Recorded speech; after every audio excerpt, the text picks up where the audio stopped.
NZB Weanling sale, May 25 at Karaka, and I am catching up with Brent McIntyer from Macca Lodge. Firstly, welcome to Karaka and welcome back to Campbell's Comments. Yeah, thank you, Paul. Good to see you back here in the Shaky Isles. We were talking just before we started this is your first trip to Karaka?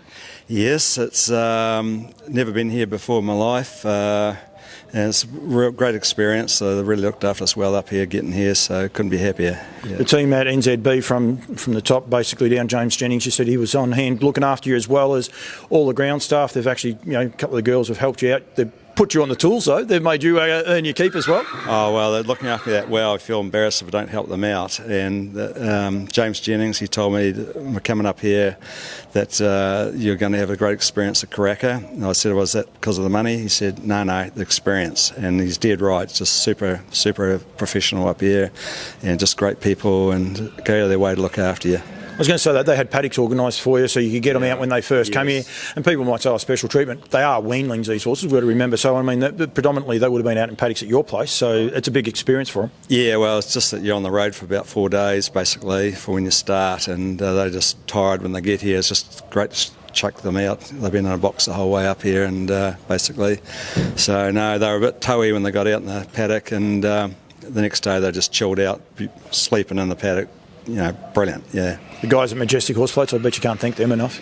No, they're, again, brilliant. No, you've got no worries to go with them, the guys. The horses get here looking $1 million, so couldn't have been happier, yeah. Now, you had 14 in, you've taken 2 of those out, but you've still got plenty of intrigue in the sale. You got an en solitaire trotter that'll raise a few, get a few people looking at it with the trotters. Yeah, a bit of luck. It's there to watch Rose trot. It's actually her last foal. She hasn't bred many, but she's a good old trotting family from down south from way back in that, and the ones that have gone to the races have been nice horses, so yep. A lot of people might think the weanling sale will be predominantly pacers, but it's not. There's quite a good sprinkling of trotters, and the trotting people should get out here and have a look, because there's a couple of Majestic Sons and a couple of others as well. Yeah, no, absolutely.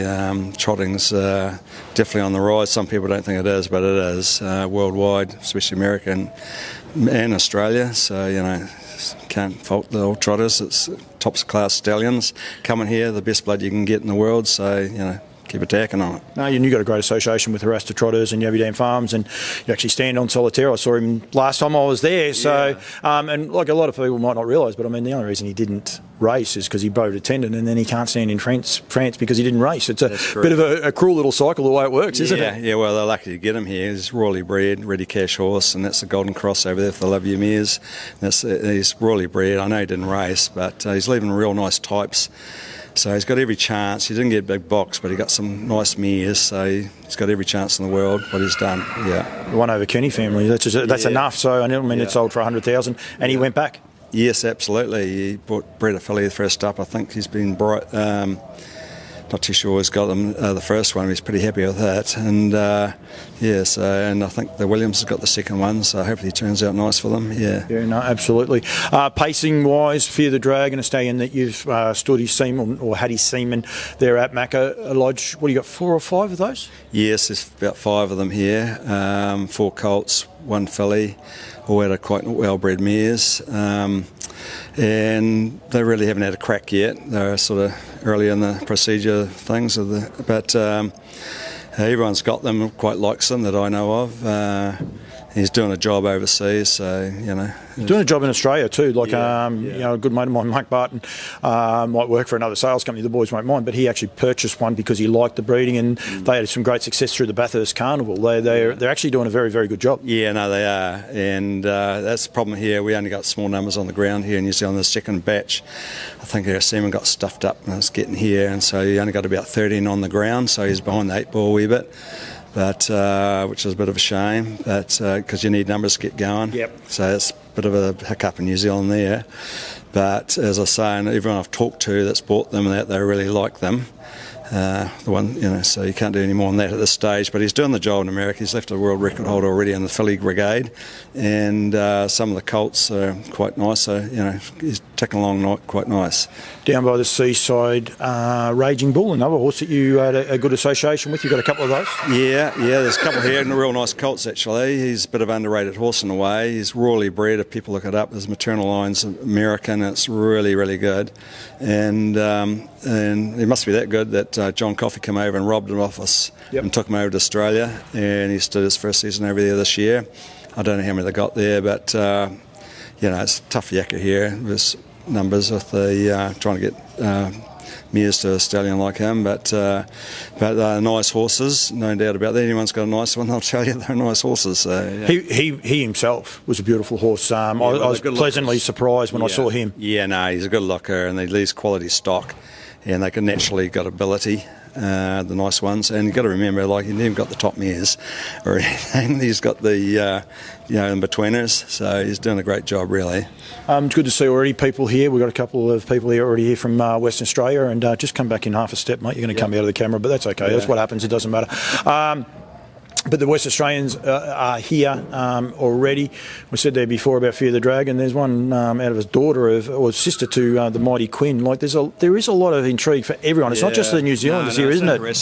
I've bought some horses up here that have, because being in the stallion game, you get offered all these mares, and we got a drafting gate at home because we get offered that many mares and some great families and that's from Keith Norman's family when he was he